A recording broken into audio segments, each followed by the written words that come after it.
Bom, meus queridos alunos, vocês já estudaram sobre verbos, mas este assunto aí, vozes verbais, é um assunto, digamos, meio trabalhosozinho. Eu não acho, mas eu sempre percebo que os alunos têm certa dificuldade quando a gente vai tratar sobre as vozes verbais, tá?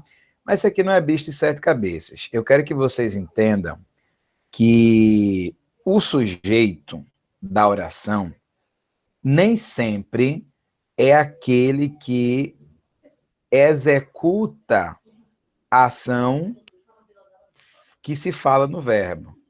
Então, o verbo traz uma ação e nem sempre essa ação que o verbo traz é a ação que o sujeito está exercendo ou executando. Às vezes, o sujeito está sofrendo a ação expressa pelo verbo, tá? Então, quando o sujeito executa, exerce a ação expressa pelo verbo, nós chamamos esse sujeito de sujeito agente. Por que um sujeito agente? Porque o verbo estará na voz ativa. Agora, nem sempre o sujeito está exercendo uma ação expressa pelo verbo. Às vezes ele está sofrendo uma ação expressa pelo verbo. Quando isso acontece, chamamos ele de sujeito passivo ou paciente. Por quê? Porque o verbo estará na voz passiva. Obviamente que eu vou trazer outras definições, vou ler definição para vocês aqui, definições, e vou apresentar exemplos. Vocês não podem esquecer a ideia do professor Pierluigi Piazzi, de que a aula tem que ser dada e estudada no mesmo dia, tá? Então, depois vocês vão ter que estudar isso aqui. Mas deixa eu dar uns exemplos aqui. Observa o seguinte exemplo. O homem cortou a árvore. Eu tenho aqui o verbo cortar. Este verbo aponta para o sujeito, que é o homem, e a ação exercida no verbo é exercida exatamente pelo homem que é o sujeito. Então, o homem cortou a árvore. O verbo expressa uma ação que é exercida pelo sujeito. Tá? Só um minuto.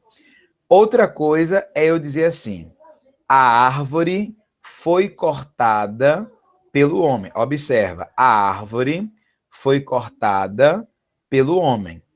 Quem é o sujeito? A árvore. Cadê o verbo? É uma locução verbal. Foi cortada. A árvore, que é o sujeito, não está fazendo nada. Pelo contrário, ela está sofrendo uma ação. Por isso, a voz verbal é passiva e o sujeito da oração é o sujeito paciente. Agora, às vezes, existe a mistura das duas coisas, porque o sujeito tanto exerce a ação, como também ele sofre a ação expressa pelo verbo. Vamos ao exemplo. O homem cortou-se.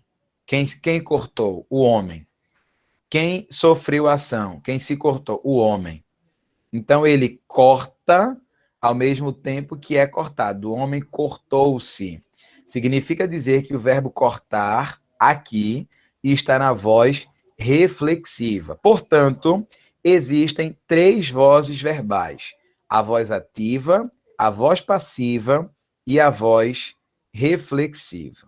Olha aqui, vozes do verbo. Dá-se o nome de voz à forma assumida pelo verbo para indicar o sujeito, se o sujeito é agente ou paciente da ação. São três as vozes verbais: ativa, passiva e reflexiva, como eu já antecipei aqui para vocês. A voz ativa é quando o sujeito é agente, isto é, quando o sujeito pratica a ação expressa pelo verbo. A voz passiva é quando o sujeito é paciente, ele recebe a ação expressa pelo verbo. E na voz reflexiva, o sujeito tanto pratica quanto recebe a ação expressa pelo verbo. Vamos aos exemplos. Voz ativa, sujeito agente. A voz verbal é ativa, o sujeito é agente. Vejam lá. A criança quebrou o copo. Primeira coisa que a gente tem que fazer é observar quem é o sujeito e quem é o predicado, não é? Sujeito, a criança. Predicado, quebrou o copo. Olha só para o verbo que está no predicado, quebrou. A pergunta que a gente tem que fazer aqui ao verbo é quem ou o quê? Ou seja, a resposta para essa pergunta, quem ou o quê, quem quebrou, no caso, é o sujeito, a criança. Ou seja, a criança está exercendo a ação expressa pelo verbo. Portanto, o sujeito é agente, por quê? Porque a voz do verbo, a voz verbal, é ativa, tá? Neste caso aqui, observe que a tônica muda na voz passiva. O copo foi quebrado pela criança. O copo foi quebrado pela criança. A primeira coisa que a gente faz é olhar para o verbo, né? Aqui nós temos, óbvio, uma locução verbal. São dois verbos com o valor de um único verbo. Lembrando, locução verbal é quando nós temos um verbo flexionado, ou seja, conjugado, mais um verbo numa forma nominal, que pode ser infinitivo, particípio ou gerúndio, tá? Positivo, positivo. Então, vejam, foi quebrado. O que foi quebrado? Aqui a pergunta é o que foi quebrado. A resposta é o copo. O copo exerce alguma ação? Não. O copo sofre a ação. Naturalmente, o copo, que é sujeito, não está fazendo nada, portanto, ele é um sujeito paciente, porque ele está sofrendo ação expressa pelo verbo, tá? Na voz reflexiva, o sujeito, como eu disse a vocês, é isso aí. Vai tanto exercer quanto sofrer ação expressa pelo verbo. De modo que eu tenho aqui, ó, a criança machucou-se.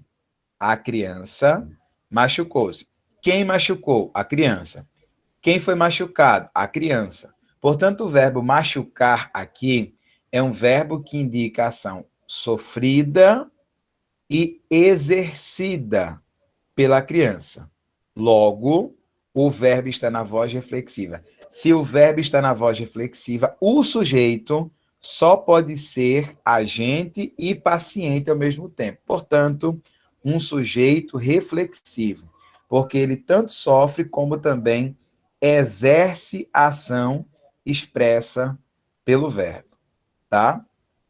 E aí, essas são as informações básicas que eu queria passar para vocês a respeito das vozes verbais.